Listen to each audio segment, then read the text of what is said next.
दोस्तों, हमने अगले 3 वीडियो में बिजनेस लेटर के बारे में अलग अलग चीज़ की बात की है।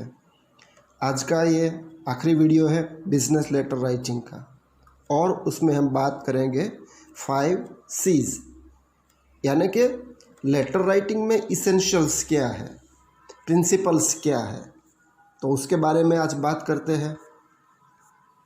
तो आपको पता है कि जो बिजनेस लेटर हम लिखते हैं, लेआउट उसका करते हैं, स्टाइल के बारे में सोचते हैं, they are all external things. वो उसका बॉडी है, लेकिन सिर्फ बॉडी तो डेड रहता है, उसमें लाइफ नहीं होती है। तो लाइफ लाने के लिए हमें क्या चाहिए? तो वी रिक्वायर्ड सोल। तो वो सोल क्या है? तो बिजनेस लेटर में 5 शब्द हैं, वो सब इंग्लिश में C से शुरू होता है, इसीलिए हम उसको 5C कहते हैं। तो चलो बात करते हैं कि वो 5C कौन से हैं। आपको ये 5C याद रखना है, जो लेटर राइटिंग में एक आत्मा की तरह काम करता है।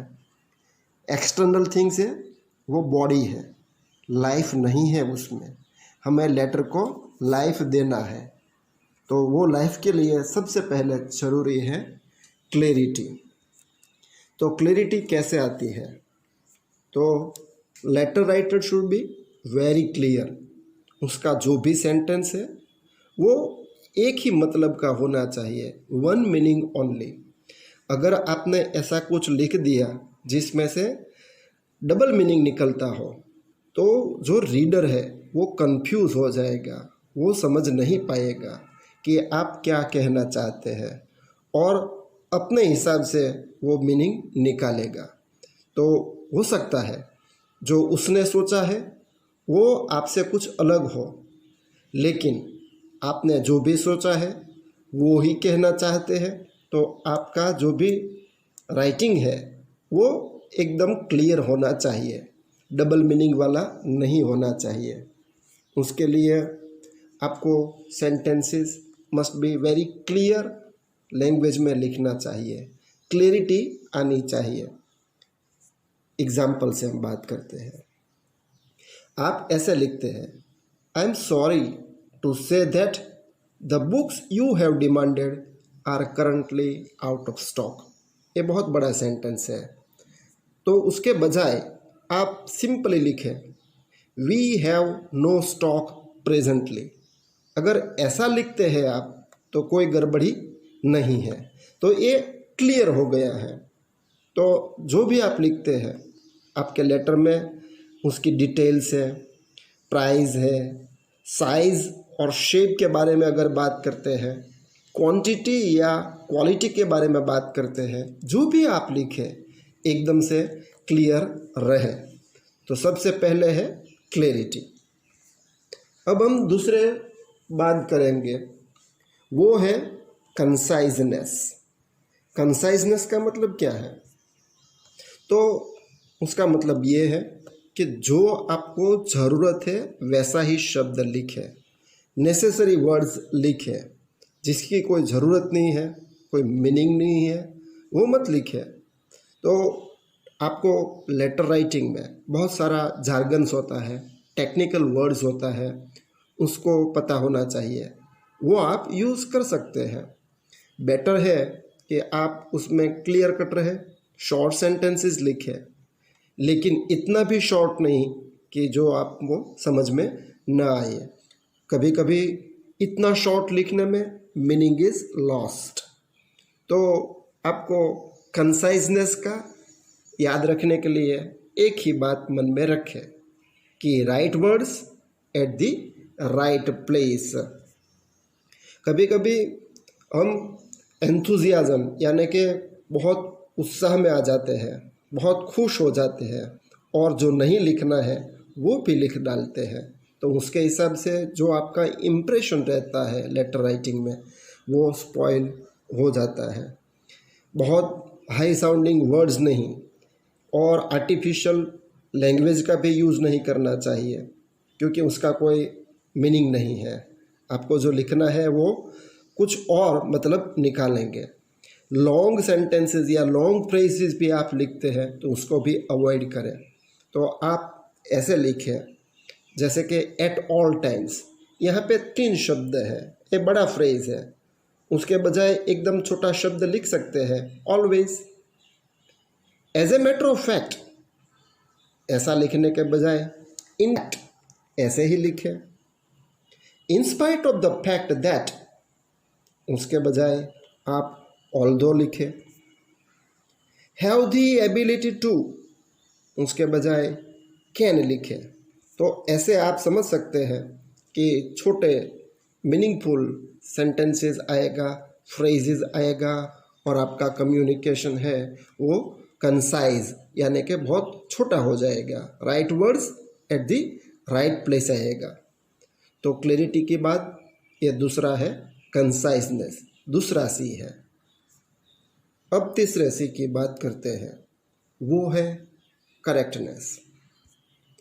तो करेक्टनेस आपका लेटर में होना ज़रूरी है, उसको मेंटेन कीजिए। क्या क्या चीज़ें मन में रखनी पड़ेगी कि आपका डेटा है वो एकदम करेक्ट होना चाहिए। मान लो कि आप कुछ क्वांटिटी लिख रहे हैं तो आप उसको चेक कर लीजिए कि जितनी क्वांटिटी चाहिए वो ही है।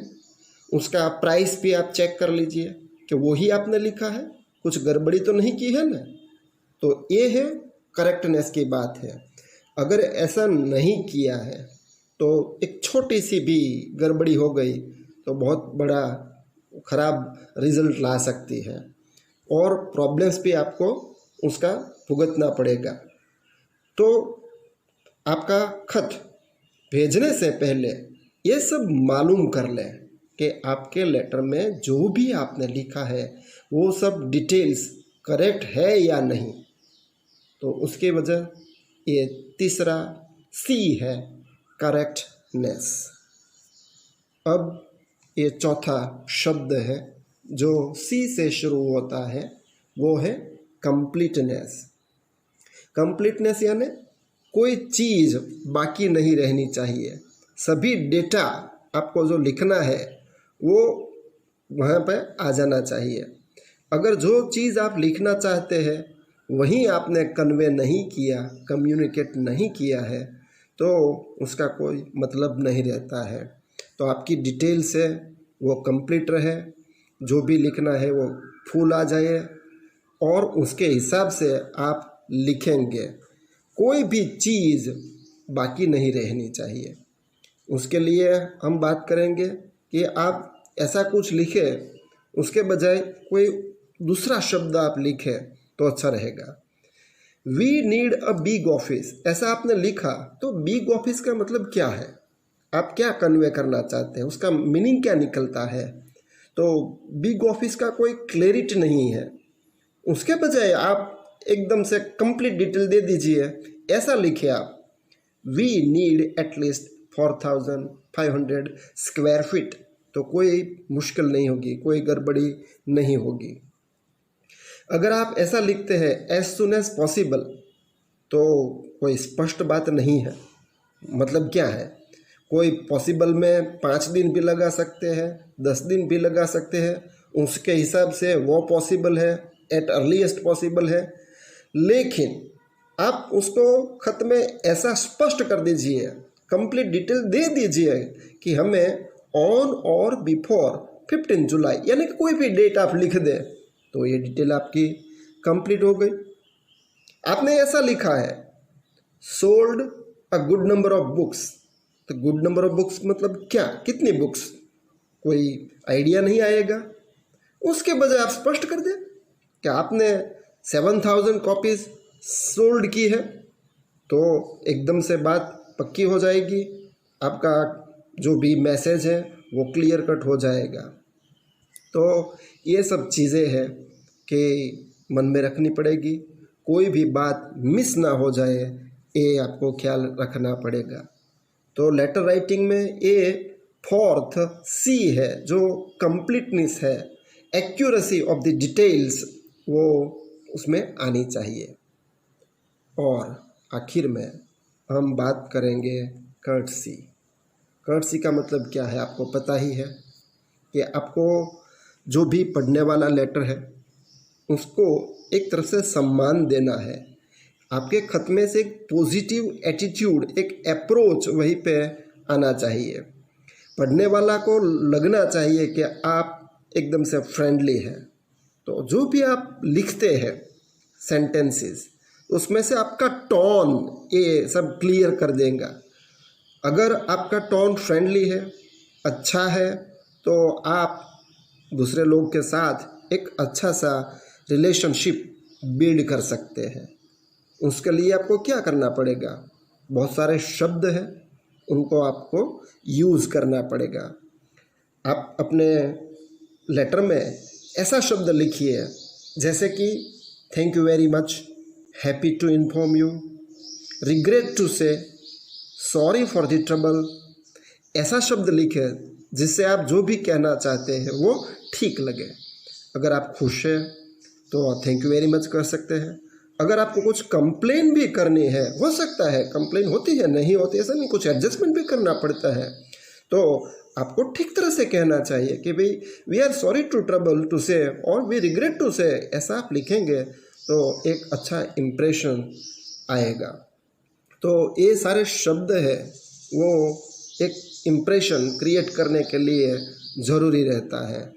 इवन इन सैल्यूटेशन आप ऐसा भी लिख सकते हैं जैसे कि सिर्फ आप सर लिखे या मैडम लिखे तो उसमें से कुछ रैपो नहीं बनेगा, ये एक आर्टिफिशियल लगेगा, मन नहीं लगेगा, कुछ मिसिंग रहता है ऐसा लगता है।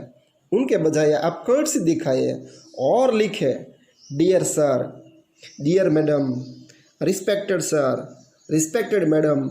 ऐसा लिखेंगे तो ऐसा लगेगा कि आपका अप्रोच वो ह्यूमन है। एक आपका साइकोलॉजी है, आपके मन में क्या है, आप किस तरह से इंसान है, आप दूसरों को कैसे देखते हैं, उसमें से वो दिखाई देगा।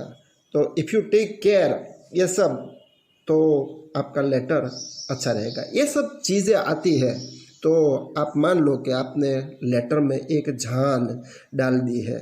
लेटर है वो लिविंग हो गया है, उसको ब्रीथिंग हो गया है, ऐसे आप बोल सकते हैं। तो आखिर में हम कह सकते हैं कि अगर आपने लेटर लिखते समय ये 5C मन में रखा है, उसके हिसाब से आपने खत लिखा है, तो आपका लेटर अच्छा रहेगा और आपका रेपो भी दूसरे लोगों के साथ अच्छा रहेगा। Thank you very much.